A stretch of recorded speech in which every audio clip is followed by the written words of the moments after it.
Welcome to నేను మీ మధుకురి. ముందుగా 4 రాష్ట్రాల్లో 10 కంట్రీల్లో నా ఛానల్ని వీక్షిస్తున్న ప్రతి ఒక్కరికి పేరు పేరున ధన్యవాదాలు తెలుపుకుంటున్నాను మీ నానమ్మగా. ఈరోజు కొబ్బరి బర్ఫీ పూర్వకాలం పెద్దలు చేసేటువంటి మా అమ్మమ్మల నాటి కొబ్బరి బర్ఫీ అన్నమాట. చెట్లు దొడ్లలో ఉండి కొబ్బరి బర్ఫీ చేసుకుని చక్కగా ఇలా డబ్బాలో పోసేవారన్నమాట. కొబ్బరి బర్ఫీలు భలే ఉంటాయి, నోట్లో వేసుకుంటే కరిగిపోయేలా ఉంటాయి. చూడండి, స్మూత్గా ఉంటాయి, చాలా సున్నితంగా ఇరిగింది చూడండి ముక్క, అంత బాగుంటాయి. ఒకే ఒక కాయతో చేస్తే 23 ముక్కలు అయినాయి కరెక్ట్గాను. చాలా ఈజీ, ఖర్చు తక్కువ, ఎనర్జీ ఎక్కువను. కొబ్బరి చాలా మంచిది కదా ఒంటికి. మా చిన్నప్పుడు అయితే కొబ్బరి చెట్లు అవి ఎక్కువ ఉండేవి.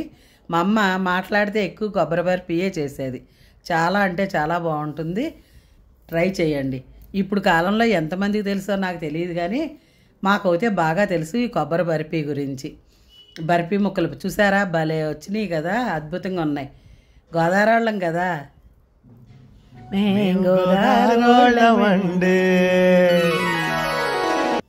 ప్రాసెస్లోకి వెళ్తే ఒక్క కాయ మిక్సీలో కొట్టేశాను, చిన్న ముక్కల కింద కోసి, కోరే ఓపిక లేక.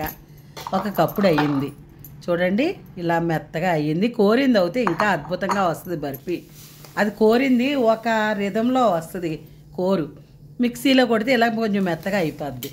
ఒక కప్పు కొబ్బరి కూర అయితే ఒక కప్పు బొంబే రవ్వ అన్నమాట, ఉప్మా రవ్వ, ఒక కప్పు పావు పంచదార అన్నమాట. ఇంతే దీనికి ఉన్న ఖర్చు. కొంచెం నెయ్యి, అన్నీ ఇంట్లో ఉండేవే. కొంచెం ముందుగా మనం ప్రాసెస్కి ముందుగాను తయారు చేసుకుంటాక ముందు పళ్ళానికి కొంచెం గీ రాసేసి నెయ్యి పక్కన పెట్టేసుకుందాం. లాస్ట్లో పోసుకోవడానికి మర్చిపోతాం అన్నమాట. ముందే రాసి పక్కన పెట్టుకుంటే మనకి ఈజీ అయిపోతుంది. పొయ్యి అంటించి మూకుడు పెట్టి ఒక స్పూను స్వచ్ఛమైనటువంటి ఆవు నెయ్యి వేసేసి ముందు రవ్వ వేపేసుకుందాం. రవ్వ గోల్డెన్ కలర్ వచ్చేదాకా ఇలా వేపాలి అన్నమాట. గోల్డెన్ కలర్ వచ్చేదాకా వేపండి, చాలా బాగుంటుంది. పచ్చివాసన పోతుంది అన్నమాట, పచ్చివాసన ఉండకూడదు. చాలా ఈజీ ప్రాసెస్ అమ్మా, చాలా టేస్టీగా ఉంటుంది. ట్రై చెయ్యండి ప్రతి ఒక్కరూ కూడాను. నానమ్మ చేసే ప్రతి వంట తక్కువ మసాలా ఎక్కువ రుచి. మరీ ఒక స్పూను నెయ్యి వేసి కొబ్బరికూర కూడా వేసేసాను. మీకు కారం ఉంటే కారంతో కోరండి, చాలా బాగా వస్తుంది బర్ఫీ కారంతో కోరితే. నాకు కోరడానికి ఎనర్జీ లేదు, చేతులు పట్టివ్వు, అందుకని చిన్న ముక్కల కింద కోసి ఇలా మిక్సీలో వేసేసాను అన్నమాట. కొబ్బరికూర కూడా ఇలా పచ్చిదనం పోయేదాకా కొంచెం గోల్డెన్ కలర్ వచ్చేలాగా వేయించండి. అంటుకుంటుంది, ఏమీ పర్వాలేదు, మెల్లగా లో టు మీడియం ఫ్లేమ్ పెట్టుకుని వేయించండి. రవ్వ కూడా అంతే, కొబ్బరి కూడా అంతే. లో టు మీడియం ఫ్లేమ్లో చేసుకుంటే వంట కరెక్ట్గా వస్తుంది. కొంచెం లేట్ అవుతుంది అంతే, అంతకు మించి ఏమవుదు. నిదానంగా చేసుకున్న వంట అద్భుతమైన రుచి వస్తుంది, టేస్ట్ పెరుగుతుంది అన్నమాట. ఇలా నాకు 2 వేయించడానికి 5 నిమిషాల పైనే పట్టింది. ఈ వేయించిన మిశ్రమాన్ని కొబ్బరికూరని రవ్వని కూడా 2 శుభ్రంగా మిక్స్ చేసి పక్కన పెట్టుకుందాం. బాగా కలవాలి, రవ్వను కొబ్బరికూర 2 కలిసిపోవాలన్నమాట. ఇలాగ వేసవకాలం కదా, అందుకని గరిటతో కలుపుతున్నాను. అదే శీతాకాలం అయితే చేతితో కలపవచ్చు, చెయ్యి వేడి పట్టదు. అందులో ఏజ్ అయ్యి కొద్ది కూడా చేతులకి సెన్సిటివ్నెస్ ఎక్కువ అవుతుంది, చంటి పిల్లల్లాగా అన్నమాట. ఇలా శుభ్రంగా కలుపుకోవాలి. చిన్నపిల్లలు కూడా చేసుకోవచ్చు. ఒక్క గ్లాస్ కొబ్బరికూరతోటి చేసి చూడండి, చాలా బాగుంటుంది. ఇప్పుడు కలిపి పక్కన పెట్టేసుకున్న తర్వాత ఒక కప్పు పావు షుగర్ పోస్తున్నాను. కప్పు పావు షుగర్ పోసి ఒక అరకప్పుకు వాటర్ పోయండి. పోసేసి శుభ్రంగా హైలో పెట్టండి, పొయ్యిని హైలో పెట్టి తిప్పుతూ ఉండండి. పంచదార బాగా కరగాలి. పెద్ద పలుకులు అనుకోండి ఇంకొంచెం కూడా వేసుకోవచ్చు. ఈ షుగర్ మీడియంగా ఉంది, ఒక అరకప్పు పోసానన్నమాట. హైలో పెట్టి తిప్పుతానే ఉండండి, షుగర్ మొత్తం కరగాలన్నమాట. షుగర్ కరిగే ముందు ఇలా నేను అయితే ఒక 1/2 స్పూన్ ఎలాచీ పౌడర్ వేసాను. 1/2 స్పూన్ ఎందుకు వేసానంటే కొబ్బరికి కొంచెం బలిబారం ఎక్కువ ఉంటుంది, అందుకని చెప్పేసి అరుగుదల బాగుంటుందని 1/2 స్పూను వేసాను. యాలక్కాయలు అందులో ఏమీ వేయకుండా కొట్టినటువంటి గ్రీన్ యాలక్కాయలు, భలే స్మెల్ ఉంటుంది, అద్భుతంగా ఉంటుంది. తింటుంటే ఎలాచీ ఫ్లేవరు కొట్టొచ్చినట్టు కనపడుతుంది. మరి ఇప్పుడు స్వీట్ కొట్లలో అది పెడుతున్నారో లేదో నాకు తెలీదు. మా ఇంట్లో అయితే ఎప్పుడు కొబ్బరి బర్ఫీలు ఉండేవి. పాకం కొంచెం వచ్చింది అన్నప్పుడు ఇలాగా ప్లేట్ మీద వేసి చూస్తే కొంచెం తీగ ఇలా పాకం చుక్క జారకుండా ఉండాలి. జారకుండా ఉండనప్పుడు మీకు ఇంకొకటి రకంగా చూపెడుతున్నాను చూడండి. ఫింగర్ పెట్టి చల్లారిన తర్వాత జస్ట్ ఇలా అనండి. ఇలా అంటే తీగలా రావాలన్నమాట. తీగ తెక్కకుండా ఉండాలి. ఇలా ఉండాలి చూడండి. ఈ పాకం వస్తే మన బర్ఫీకి పాకం రెడీ అయ్యిందని అర్థం అన్నమాట. ఇప్పుడు లో ఫ్లేమ్లో పెట్టేసుకోవాలి పొయ్యిని. చూశారు కదా, మరొకసారి చూపించాను. ఇలాగా చూసే అర్థమైపోయింది అనుకుంటాను మీకు. పొయ్యిని లో ఫ్లేమ్లో పెట్టుకోవాలి. ఇప్పుడు మీకు చూపించే లోపల కూడా కొంచెం పాకం వచ్చి ఉంటుంది. ఇప్పుడు 1 స్పూన్ గీ వేసాను అన్నమాట. వేసి పొయ్యిని లో ఫ్లేమ్కి మార్చేసుకుని మొత్తం అంతా ఒకేసారి పోయొచ్చు. హై ఫ్లేమ్లో ఉండకూడదు.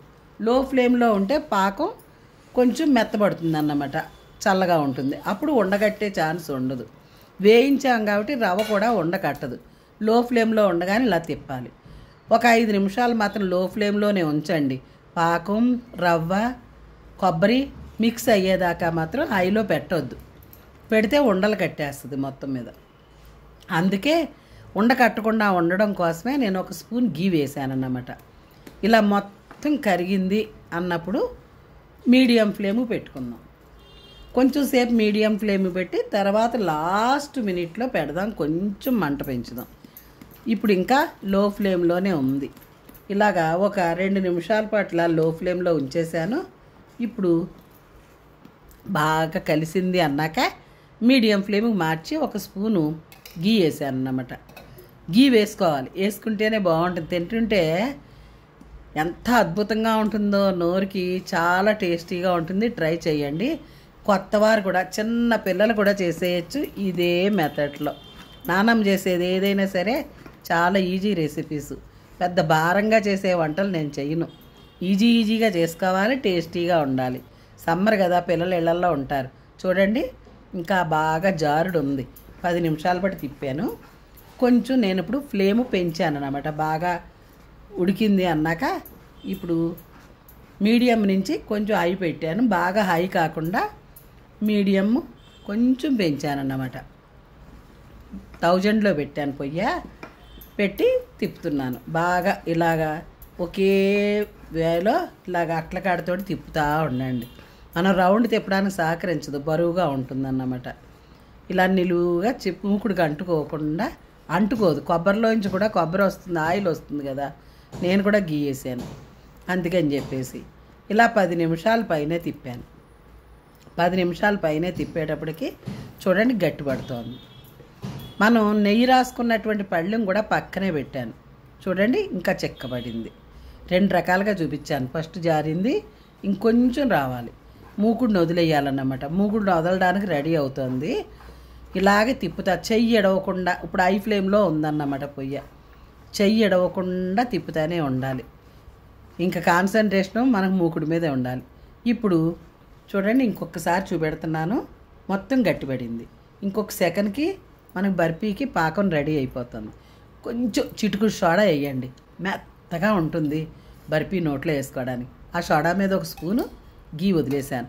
కాసి పొయ్యాలి అనే కాన్సెప్ట్ ఏమీ ఉండదు ఇందులో. ఇలా చేసుకోవడమే అంతా ఈజీగాను. రెడీ అయిపోయిందండి. పాకం అవుతూ వచ్చేసింది. మూకుడిని వదిలేస్తుంది, చుట్టూరు అంచులు అది చెప్తుంది. అందుకే కొంచెం సోడా వేయండి, టేస్ట్ అవుతే బాగుంటుంది. నెల రోజులున్నా కూడా నిన్నే చేసినట్టు ఉంటుంది అన్నమాట. ఈ ఫోర్స్లో తిప్పాలి. ఈ ఫోర్స్లో తిప్పితే సోడా వేసిన తర్వాత గొల్ల వస్తుంది అన్నమాట. గొల్ల వచ్చి బాగుంటుంది. మరొక స్పూను గీ వేసాను. గీ మీ ఆప్షనల్, వేసుకుంటే అంత వేసుకోవచ్చు, వేసుకోకపోయినా కూడా బర్ఫీ బాగుంటుంది. కానీ నేనైతే బర్ఫీకి ఇంతలా వేస్తేనే దీని యొక్క రుచి అనుకుంటాను. పాకం రెడీ అయిపోయింది. మూకుడిని వదిలేసింది. చూడండి పళ్ళుల్లో అలా పోసేసుకోవడం. పోసాక ఇంక పళ్ళెం మీద ఏమీ సర్దకూడదు. మాది ఈస్ట్ పొయ్య, కాలిపోతుంది, ఒళ్ళు చెమటలు కారిపోతున్నాయి. ఇలా కుదపాలంతే. పళ్ళు కుదిపితే సర్దుకుంటుంది. సర్దుకున్న తర్వాత ఇప్పుడు పక్కన పెట్టేసుకుని ఇలా కొట్టండి. కింద ఫ్లోర్ మీద ఇలా కొడితే లోపలికి మొత్తం అంతా సర్దుకుంటుంది. పళ్ళు ఈవెన్గా వస్తుందన్నమాట. అచ్చు కొంచెం నీళ్లు తెచ్చుకుని చాకును ఎమ్మటే అయిపోతుందేమో అని చూశాను. లేదు, కొంచెం చాక్కి జిగురు అంటుకుంటుంది. లోపల సమ్మర్ కదా, ఇంకాను వేడి ఉంది. అదే శీతాకాలం అయితే ఇమీడియట్గా కూడా కోసేయచ్చు. రెండోసారి కూడా ట్రై చేస్తున్నాను. కానీ అంటుకుంటుంది. ఈ అంటుకున్నప్పుడు ఇంకా కొయ్యకూడదన్నమాట. వదిలేసాను. మూకుడు చూసారా, నీళ్లు పట్టేసి పక్కన పెడితే 2 నిమిషాల్లో నానిపోద్ది గోధుమ నూక. తర్వాత మూకుడు కడిగేసుకోవచ్చు. కొంచెం కోసి వదిలేసాను. 5 నిమిషాల తర్వాత ఇలాగా చక్కగా వచ్చేసింది. ఆరిపోయింది పళ్ళు ఇమీడియట్గా. ఆరిపోయాక ఇలా డైమండ్ షేప్లో మనకు నచ్చిన షేప్లో చిన్న ముక్కలు కావాలితే చిన్న ముక్కలు, పెద్ద ముక్కలు కావాలితే పెద్ద ముక్కలు కోసుకోవచ్చు. నేనైతే మీడియంగా కోసానమాట. 23 ముక్కలు అయినాయి ఇలా కోస్తేని. పక్క ముక్కలు అవి తీసేసి అంతే. ఫ్యాన్ దగ్గరికి పెట్టుకెళ్ళి 2 నిమిషాలు హాల్లో పెట్టేస్తే, హాల్లో పెట్టాను, ఫ్యాన్ వేసానన్నమాట. ఇక్కడ లైటింగ్ తక్కువ ఉంది హాల్లోను, మీకు కలర్ వేరేగా కనపడుతుంది. తెల్లగా పుష్పాల్లాగా ఉంటాయి ముక్కలు. స్టీల్ పళ్ళు అంటుకుంటోంది. నాప్కిన్ తెచ్చి గ్రీన్ ప్లేట్ పెట్టి ఇలా బోర్లేస్తున్నానన్నమాట. పళ్ళు కాలుతోంది చేతికి. అందుకని చెప్పేసి నాప్కిన్ వేసి బోర్లేసాను. బోర్లేసి నెత్తి మీద ఒక్క దెబ్బ ఇచ్చామనుకోండి, మొత్తం పళ్ళు అలా రాలిపోద్ది. చూసారా ఎంత బాగా వచ్చేసిందో, పళ్ళాన్ని అంటుకోకుండా. ముక్క చక్కగా మనం కట్ చేసాం కదా, అంచులు కట్ చేసి చక్కగా ఇరిగింది. ఇప్పుడు తిరగేద్దాం. కాలిపోతుంది. ఇంకా ఎక్కడ వేడి చల్లారలేదు. సమ్మర్ కదా, తెల్లగా పుష్పాల్లా ఉంటాయండి. భలే ఉంటాయి ముక్కలు. ఎంత బాగుంటాయో. టేస్ట్కి టేస్ట్, హెల్త్కి హెల్త్ కూడా. కొబ్బరి ఇలా చేసి చూడండి. పిల్లలు అవుతే భలే తింటారు.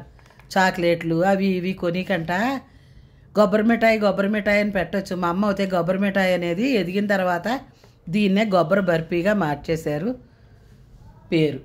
చిన్నప్పుడు కొబ్బరి మిఠాయి అనేవారు మా వాళ్ళు. తర్వాత కొబ్బరి బర్ఫీ అంటే మొదలెట్టారు. ఎవరింటికైనా చుట్టాలు ఇంటికి వెళ్ళాలని మా అమ్మ ముందు ఇవే చేసేది, కొబ్బరి బర్ఫీలు. చూసారు ఎంత స్మూత్గా ఉందో. గాజు గిన్నెలో పెట్టి చూపెడుతున్నాను. ముక్కలు అయితే మీడియం సైజ్ కోసానన్నమాట నేను.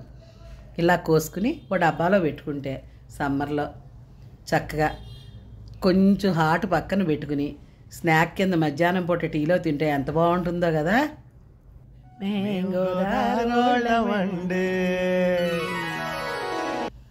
మీకు అందరికీ నచ్చినాయి అని అనుకుంటున్నాను. 8 డబ్బాలో పెట్టుకుంటే నెల రోజులున్నా అలాగే ఉంటాయండి. ఇంత కూడా స్మెల్ రావు. 2 చకిడాలు ఎట్టుకుని నిద్రలు వేసి 2 చకోడీలో ఓ ముక్క ఎట్టుకుని కొంచెం టీ తాగితే ప్రశాంతంగా ఉంటుంది మరి సమ్మర్లో. మీకు నచ్చితే కనుక మీరు ప్రయత్నించండి. మీరు ట్రై చేసి చూడండి. ట్రై చేస్తే ఎలా వచ్చింది కూడా ఫీడ్బ్యాక్లో తెలియపరచండి. ఇంతవరకు ఆదరిస్తున్న నా ఛానల్ని చూస్తున్నటువంటి అశేష ప్రజానికానికి కూడా నానమ్మ మరొక్కసారి ధన్యవాదాలు తెలుపుకుంటున్నాను. ఇలాగ ఆదరిస్తూ ఉండాలని కోరుకుంటూ మీకు కొబ్బరి బర్ఫీలు చూపించాను. మరి మీరు కూడా ట్రై చేసేయండి. చాలా ఈజీ రెసిపీ. అందరిళ్లలో నెయ్యి ఉంటుంది, ఉప్మారావు ఉంటుంది, కొబ్బరికాయ దేవుడికాడ కొడతాం. కొట్టిన తర్వాత ఒక్క కాయతోటి ఇలా ప్రయత్నించండి. చాలా అంటే చాలా టేస్టీగా ఉంటుంది. ఇట్లు నేను మీ మద్దుకూరి, మీ నానమ్మ. మరొక రెసిపీతోటి మరొక రోజు మీ ముందుంటాను. మీ నానమ్మగా. Thank you.